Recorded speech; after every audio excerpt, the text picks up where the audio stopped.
আউযু বিল্লাহি মিনাশ শাইতানির রাজিম। বিসমিল্লাহির রহমানির রহিম। আসসালামু আলাইকুম ওয়া রাহমাতুল্লাহি ওয়া বারাকাতুহু। সুপ্রিয় দর্শক, আপনাদেরকে আমন্ত্রণ জানাচ্ছি আমি বিএম এরশাদ গণস্বাস্থ্য হোমিও নিবেদিত নূরে রমজান শীর্ষক অনুষ্ঠানে।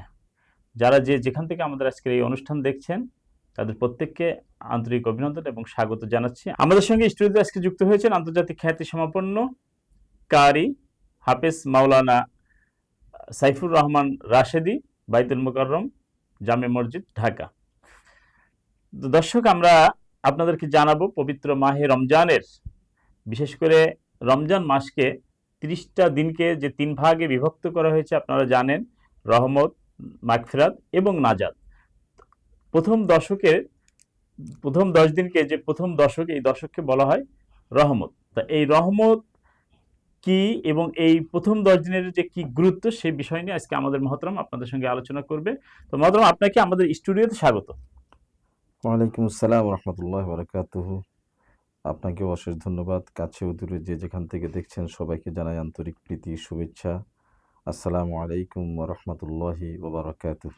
জি, যে হজরত, আপনার কাছে আমরা আজকের যে টপিকস নিয়ে আলোচনায় বসছি সেটা হচ্ছে রোজার যে 3টা ভাগে বিভক্ত, রহমত, মাগফিরাত এবং নাজাত।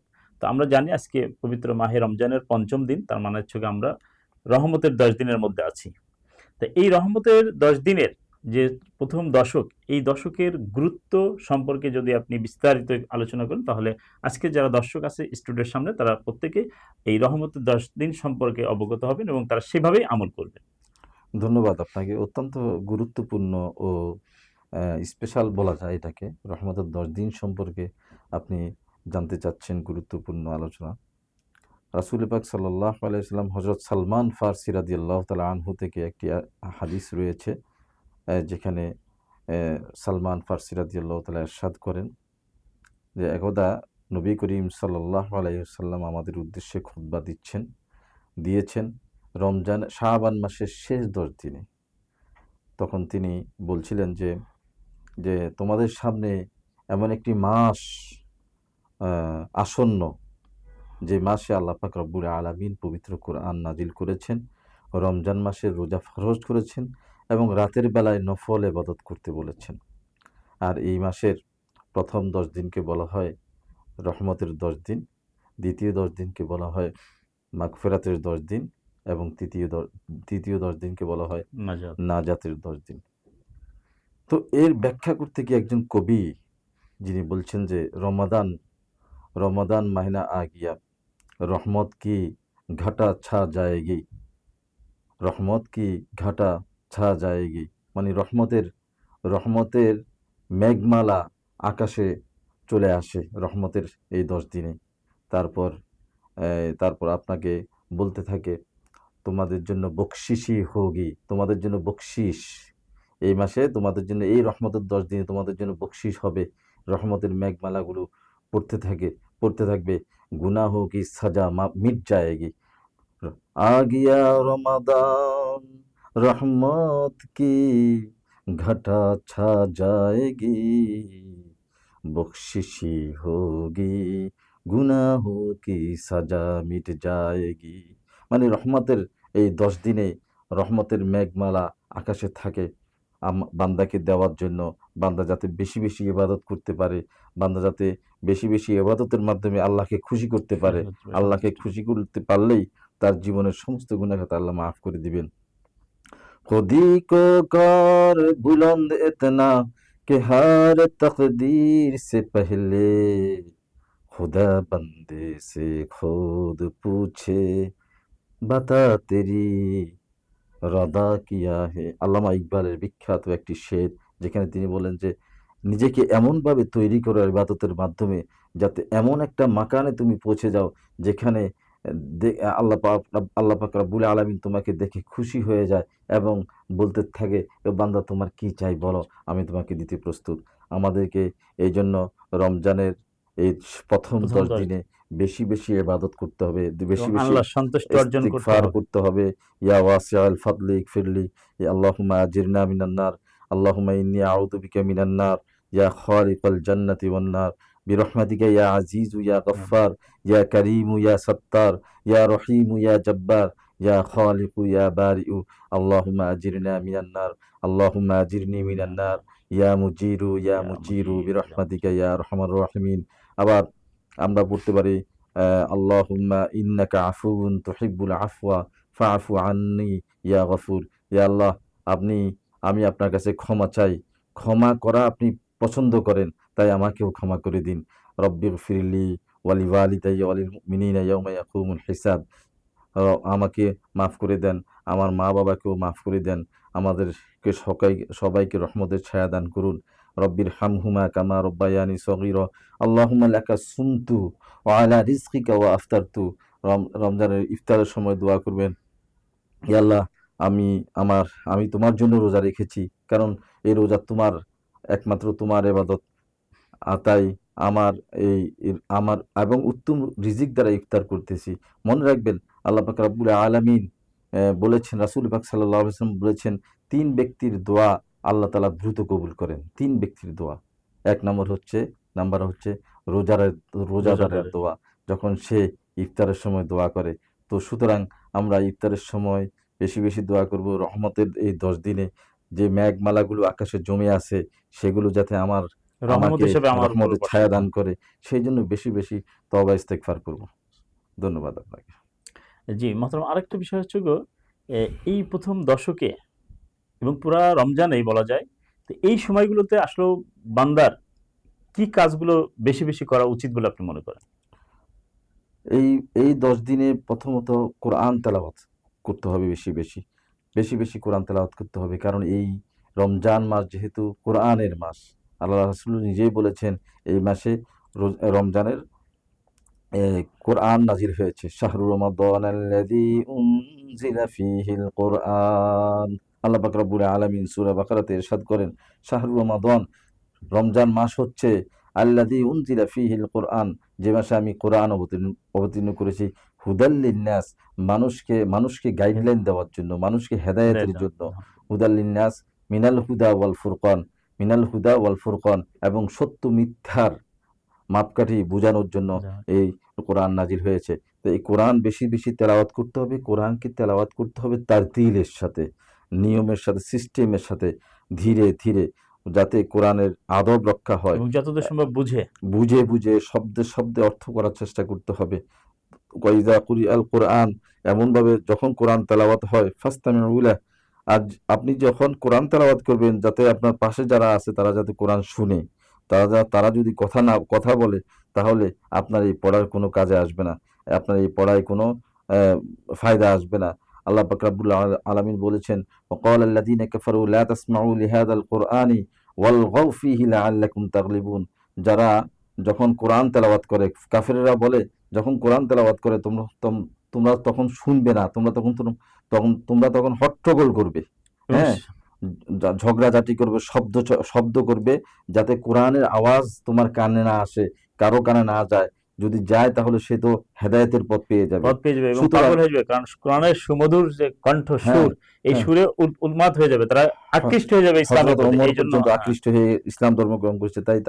তাই সুতরাং যখন কোরআন তেলাওয়াত হয়, আপনি যতদূর সম্ভব রেডিওতে শ্রুতি শুনেন, মধুর করে। আপনি টিভিতে শুনেন, আপনি কোথাও যাইতে শুনেন, মনোযোগ সহকারে শ্রবণ করবেন। মনোযোগ সহকারে শ্রবণ করলে যে শুনবে তারও সওয়াব হবে, স্বাভাবিক যে শুনাইবে তারও সওয়াব হবে। আর না হয় মুনাফিক, কাফের আর আমার মধ্যে, আপনার মধ্যে কোনো পার্থক্য পার্থক্য থাকবে থাকবে না। না। আল্লাহ তাআলা আমাদেরকে কোরআন তেলাওয়াত বেশি বেশি করার তৌফিক দান করুক। জিকির আজগার করবেন রমজান মাসে, বেশি বেশি জিকির আজগার করবেন। যদি আহ, যা যা পারেন, দোয়া দুরুদ যতটুকু পারেন ততটুকু আপনি বলবেন। আস্তাগফিরুল্লাহ, ইন্নাল্লাহ গফুরুর রহিম, আস্তাগফিরুল্লাহ ওয়া আতুবু ইলাইহি, লা হাওলা ওয়ালা কুওয়াতা ইল্লা বিল্লাহ, ইন্না লিল্লাহি ওয়া ইন্না ইলাইহি রাজিউন, হাসবুনাল্লাহ ওয়া নি'মাল ওয়াকিল, নি'মাল মাওলা ওয়া নি'মান নাসির, ইয়া কাদিয়াল হাজাত, ইয়া মুসাব্বিবাল আসবাব, ইয়া রাফিআদ দারাজাত, ইয়া হাল্লালাল মুশকিলাত। ইয়া আল্লাহ, আমার সকল মুশকিলকে আপনি আসান করে দিন, সকল পেরেশানি মুক্তি দান করুন। ইয়া আল্লাহ, আমাকে শেফা দান করুন। ইয়া আল্লাহ, আমার দুনিয়ার জীবনের সমস্ত গুনাহ খাতা মাফ করে দিন। আল্লাহকে বেশি বেশি ডাকতে হবে। ওয়া ইযা সাআলাকা ইবাদি আন্নি ফাইন্নী করিব। আল্লাহ তাআলা বলেন যে কে কে আছো, আমাকে ডাকবে, আমি তোমার ডাকে আমি তোমার ডাকে সাড়া দিতে সারা প্রস্তুত, আমি তোমার ডাকে সাড়া দিতে প্রস্তুত। তো তোমরা আমাদেরকে এইভাবে ডাকতে হবে যাতে আল্লাহ এবং আল্লাহ বান্দার উপরে অখুশি তখনই হয় যে বান্দা তুমি আমাকে চাও না কেন, আমি তো দেওয়ার জন্য বসে আছি, আমি তুমি দেওয়ার আমার জন্য কাছে চাও। প্রস্তুত। জি, তো দর্শক, আমরা আপনার এই কথার মাধ্যমে দর্শকদেরকে বলবো যে দর্শক, আপনারা যারা কোরআন তেলাওয়াত করবেন যতদূর সম্ভব শুদ্ধ উচ্চারণ এবং শ্রুতি মধুরভাবে উচ্চারণ করুন, যাতে আপনার তেলাওয়াতের মাধ্যমে অন্যরা আকৃষ্ট হয়। তো মহতরম, আপনার কাছে আরেকটা গুরুত্বপূর্ণ বিষয় যে এই যে তারাবির এই যে রমজান মাসে যে আমরা রাত জেগে তারাবির নামাজ পড়ি এবং রাতের যে আরো স্পেশাল কিছু ইবাদত আছে, তো এই তারাবি এবং রাতের ইবাদত সম্পর্কেও আমাদেরকে একটু যদি বলতেন। ধন্যবাদ। অত্যন্ত গুরুত্বপূর্ণ প্রশ্ন করেছেন, মাশাআল্লাহ। তারাবি না শব্দটা আসলে মূলত তারাউইহ, তারাউইহ রহুন থেকে আসছে, বিশ্রাম থেকে আসছে। তারাউইহ শব্দের আম, মূল অক্ষর হচ্ছে রাওহাতুন, রাওহাতুন মানে তা র ওয়া ইয়া হা, তারাউইহ। কিন্তু ওয়াও শব্দটা বয়ের মতো উচ্চারণ হয় বিধায় তারাবিহ, আমরা তারাবিহ বলি। সুতরাং শব্দটি হচ্ছে তারাবিহ। এই শব্দের শাব্দিক অর্থ হচ্ছে বিশ্রাম নেওয়া, বিরতি নেওয়া, বিরতি দেওয়া। তারাবির নামাজের মধ্যে এই যে 4 রাকাত পর পর আমরা এই বিরতি দিয়ে এই নামাজটা লম্বা নামাজ, অনেক অনেকগুলো রাকাতের নামাজ পড়তে হয়, 20 রাকাত নামাজ পড়তে হয়। এই যে মাঝখানে আমরা বিরতি দিই 5 বার, 4 রাকাত চার এবং সে সময় একটু পর দোয়া পর। টোয়া পড়ার ওই হ্যাঁ, ব্যাপারটা একটু। সেটা আমি বলতেছি। তো এই জন্য এই নামাজের নামকরণ করা হয়েছে তারাবিহ।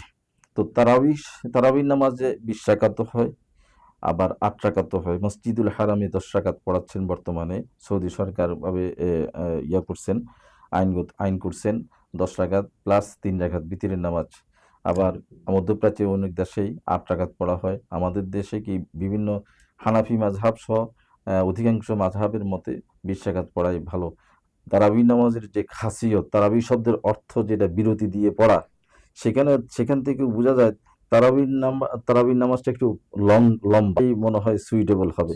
ঠিক, হ্যাঁ, ঠিক। এই জন্য আল্লাহ রাসূল সবসময় কখনো 20 রাকাত পড়েছেন, কখনো 10 রাকাত পড়েছেন, কখনো 8 রাকাত এবং পড়েছেন। মহতরম, এখানে হ্যাঁ, যদি আপনি একটু অ্যাড করে দেন, কারণ 20 রিকাত এই লম্বা তারাবির নামাজ পড়লে আমাদের যে কোরআন খতমের একটা বিষয় থাকে, হুম, হুম। সেটাও কিন্তু, এটাও একটু অ্যাড জি, করে জি, দিন হ্যাঁ, বেশ 20 করলে। রাকাতে 20 পৃষ্ঠা হেফজ কোরআন শরীফে, 20 রাকাতে 20 পৃষ্ঠা।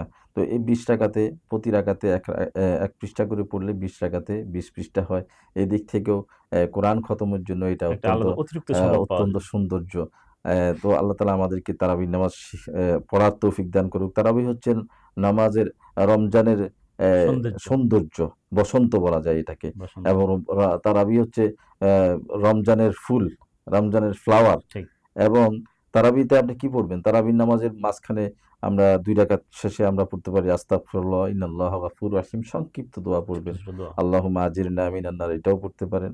আর 4 রাকাতে আমরা তো আমাদের দেশে একটি দোয়া আছে, সুবহানা জিল মুলকি ওয়াল মালাকুতি, সুবহানা জিল ইজ্জাতি ওয়াল আযমাতি ওয়াল হাইবাতি ওয়াল কুদরাতি ওয়াল কিবরিয়াই ওয়াল জাবারুত, সুবহানাল মালিকিল হাইয়্যিল্লাযী লা ইয়ানামু ওয়া লা ইয়ামুতু, সুবহুন কুদ্দুসুন রব্বুনা ওয়া রাব্বুল মালাইকাতি ওয়ার রূহ। এটার যদি অর্থ তর্জমা করতে পারি, তা করতে গেলেও করা যায়। সুবহানাজিল মুলকি ওয়াল মালাকুতি, সুবহান, মহান মহান পুত পবিত্র আপনি, যিনি এই মুলুক এবং এই সার্বভৌমত্বের অধিকারী, এই জগৎ এবং বিশ্ব জগতের যিনি সার্বভৌমত্বের অধিকারী, তিনি হচ্ছেন সুমহান। সুবহানাজিল মুলকি ওয়াল মালাকুতি, সুবহানাজিল ইজ্জাতি ওয়াল আযমাতি ওয়াল হাইবাতি ওয়াল কুদরাতি। সুবহানাজিল ইজ্জাত, সকল সম্মানের অধিকারী আপনি, সকল ইজ্জতের অধিকারী আপনি, সকল কুদরতের অধিকারী আপনি, ওয়াল হাইবাতি, সকল পাওয়ারের অধিপতি আপনি। সুবহানাল মালিকিল হাইয়্যিল্লাযী লা ইয়ানামুতু, আপনি হচ্ছেন সুমহান, যিনি লা ইয়ানামু, কখনো মৃত্যুবরণ করেন না, লা ইয়ানামু, কখনো তন্দ্রাচ্ছন্ন হন না, ঘুমান না, ওয়ালা ইয়ামুতু, কখনো মৃত্যুবরণ করেন না। সুবহুন কুদ্দুসুন রব্বুনা ওয়া রাব্বুল মালাইকাতি ওয়ার রূহ। আর সুবহুন, আপনি হচ্ছেন পুত পবিত্র, কুদ্দুসুন, আপনি হচ্ছেন মহাপবিত্র। হ্যাঁ, তারপরে রব্বুনা, আপনি হচ্ছেন আমাদের রব, আমাদের লর্ড, আমাদের প্রতিপালক। রব্বুনা ওয়া রাব্বুল মালাইকাতি, আপনি হচ্ছেন ফেরেশতাদের রব, ওয়ার রূহ, এবং জিবরাইল আলাইহিস সালামের রব। তো এইভাবে আমরা এই দোয়া দরুদগুলোরও এখন এখন হাতের মুঠোয়। যে সমস্ত আরবি দোয়াগুলো আমরা শিখি, সেগুলোর শাব্দিক অর্থগুলো আমরা দেখতে পারি, ইউটিউবে ভয়েসও দেখতে পারি, অডিও, এটা text to text to audio, এটার প্রনাউন্সিয়েশন কি হবে, উচ্চারণ কি হবে সেটাও আমরা দেখে নিতে পারি, শাব্দিক অর্থও দেখতে পারি। এভাবে আমরা শিখি এবং রাতের ইবাদতগুলো করি। তারাবির নামাজের পাশাপাশি আমাদের তাহাজ্জুদের নামাজও আছে। তারাবির নামাজের পাশাপাশি আমাদের জন্য তাহাজ্জুদের নামাজ আছে। রাসূল পাক সাল্লাল্লাহু আলাইহি ওয়াসাল্লামের একটি বিখ্যাত হাদিস আছে, যেটি হযরত আবু হুরায়রা রাদিয়াল্লাহু তাআলা আনহু থেকে বর্ণিত। তিনি বলেন, রাসূল পাক সাল্লাল্লাহু আলাইহি ওয়াসাল্লাম ইরশাদ করেছেন, দুনিয়ার আকাশে প্রত্যেক দিন রাতের তৃতীয় অংশে আল্লাহ পাক রব্বুল আলামিন দুনিয়ার আকাশে সমাসীন হন এবং ডাকতে থাকেন, উদউনি উদউনি আস্তাজিব লাকুম, কে আছো, আমি তোমার ডাকে সাড়া দিতে এসেছি, কে আছো, আমার কাছে কি চাও, ফাস আলনি ফা আতিনি, তুমি আমার কাছে যা চাইবে আমি তোমাকে সেটা দিব, এবং তোমার কোন জিনিসটার দরকার আমি সেই জিনিসটা দিতে প্রস্তুত আছি। তো তাহলে বোঝা গেছে তাহাজ্জুদের নামাজের গুরুত্ব অপরিসীম। রাতের বেলায় আমরা তাহাজ্জুদের নামাজ পড়বো, নিজের মনের চাহিদাগুলো পূরণ করব, নিজের মনের পেরেশানিগুলো দূর করার জন্য আল্লাহর কাছে দোয়া করব। তাহাজ্জুদের নামাজও নফল, তারাবির নামাজও নফল, সকল সুন্নত নামাজই নফল, কিন্তু সকল নফল ফরজ না। ঠিক আছে? কিন্তু আল্লাহ রাসূল যে ইবাদত করছেন ফরজ ব্যতীত সবগুলোই কিন্তু নফল। হ্যাঁ, নফলের মধ্যে যেগুলো বিশেষ করে বেশি আমল করছেন সেগুলোকে আমরা সুন্নত হিসেবে প্রায়োরিটি দিই খাস করে। তো আল্লাহ পাক রব্বুল আলামিন আমাদেরকে রমজানের রাত্রে বেলা ইবাদত করার এক তৌফিক দান কথায় করুন। মহতারাম, সেটা হচ্ছে গিয়ে যে রমজান এমন একটি বিশেষ মাস বান্দার জন্য যে এই পুরা মাসটা রাত জেগে এবং দিন হোক হুম, বেশি বেশি ইবাদত বন্দেগী করে মহান আল্লাহ তাআলার নৈকট্য বেশি বেশি ভাবে অর্জন করা এবং লাভ করা। জি। তো মহতারাম, আপনার অতি মূল্যবান সময় আমাদের স্টুডিওতে আজকে দেওয়ার জন্য আপনাকে অসংখ্য ধন্যবাদ। আপনি যদি পরিশেষ স- সমাপ্তি লগ্নে এসবি এবং এসবি টিভির দর্শকদের উদ্দেশ্যে কিছু বলেন। ধন্যবাদ আপনাকে। পরিশেষে সকল দর্শক শ্রোতা বিন্দু আপনাদের সবাইকে আহ, একটি একটি বিশেষ অনুরোধ করতে চাই, রমজান মাসে বেশি বেশি আল্লাহর কাছে দোয়া ইস্তেগফার করবেন, কান্নাকাটি করবেন। দিল জো রহমত মে ছা যায়গি, রহমত রহমতে আপনার যদি চোখে পানি আসে বুঝতে হবে সেটা রহমতের নমুনা। আপনার প্রতি যে রহমতের একটা ছায়া আসবে, সে ছায়া রহমতের নমুনা যেমন হচ্ছে যদি আপনার ভিতরে আপনার চোখ যদি অনুশোচনা হয় এবং আপনার পানি আসে। আপনার অনুশোচনার মাধ্যমে আপনার চোখে যদি পানি আসে তো বুঝতে হবে আল্লাহ তাআলার অনুগ্রহ আপনার সন্নিকটে। তারপরে আপনার দিল যদি কান্না করে তাহলে বুঝতে হবে সেখানে আল্লাহ তাআলা আপনার জন্য বসে আছে। আল্লাহ তাআলা এইভাবেই মানুষকে ইবাদতের মাধ্যমে মানুষকে খুশি করেন। মানুষকে মানুষ যেন তার ইবাদত বন্দেগী করে, এই জন্য বারবার রমজান আসে। রমজান রমজান থেকে আমাদের শিক্ষা নেওয়া উচিত। রমজানের মহিমায় আমাদের জীবনকে আমরা যাতে গড়তে পারি সেই তৌফিক দান করুক। কাছে ও দূরে যে যেখানে আছেন সবাইকে এই বক্তব্য জানিয়ে আজকের এই অনুষ্ঠান এখানে আমার বক্তব্য শেষ করছি। আসসালামু আলাইকুম রহমতুল্লাহ। দর্শক, আপনারা এতক্ষণ দেখছিলেন গণস্বাস্থ্য হোমিও নিবেদিত নূরে রমজানের শীর্ষক অনুষ্ঠান। আপনারা আজকে আমাদের আলোচ্য যে বিষয় ছিল রমজান মাসের প্রথম দশকের যে রহমতের 10 দিন, এই 10 দিনের গুরুত্ব এবং এই 10 দিনের ইবাদত বন্দেগী সম্পর্কে বিস্তারিত এবং সুন্দরভাবে সুনিপুণভাবে বক্তব্য রাখছেন আমাদের বাইতুল মোকাররম জামে মসজিদের সম্মানিত কুরআন বিভাগের প্রশিক্ষক এবং আন্তর্জাতিক খ্যাতি সম্পন্ন হাফেজ মাওলানা কারি সাইফুর রহমান রাশেদি। তো মহতরম, আপনাকে আপনার অতি মূল্যবান সময় আমাদের স্টুডিওতে দেওয়ার জন্য আপনাকে অসংখ্য ধন্যবাদ। আপনাদেরকে ধন্যবাদ। যারা যেখান থেকে আমাদের এই অনুষ্ঠান দেখেছেন শুনছেন তারা প্রত্যেকেই পবিত্র মাহে রমজানের পবিত্রতা অর্জন করুন এবং আমাদের আজকের আমন্ত্রিত অতিথি যিনি যে সুন্দর বক্তব্য এবং আলোচনার মাধ্যমে বিশেষ করে রমজানের প্রথম দশকের যে রহমতের 10 দিন সম্পর্কে বিস্তীর্ণ আলোচনা করেছেন, আমরা আশা করি এই আলোচনা আপনারা প্রত্যেকেই আপনাদের প্রত্যেকের জীবনে যদি উপলব্ধি করেন এবং সেইভাবে আমল এবং ইমানের সাথে মেনে নিয়ে আমরা যদি আমাদের সামনের দিকে পথ চলি তাহলে অবশ্যই আমরা আশাবাদী যে আমরা এই পবিত্র মাহে রমজানের যে রহমতের 10 দিন এবং আল্লাহ পাকের রহমত অর্জন করে আল্লাহর সন্তুষ্টি অর্জন করে তার নৈকট্য লাভ করব, সেটা আমরা আশাবাদ ব্যক্তই করতে পারি। আপনারা যেখান থেকে আমাদের এই অনুষ্ঠান দেখছেন প্রত্যেকে ভালো থাকুন, সুস্থ থাকুন এবং এসবি টিভির সঙ্গে থাকুন। ধন্যবাদ। আসসালামু আলাইকুম রহমতুল্লাহ বারকাতুহু।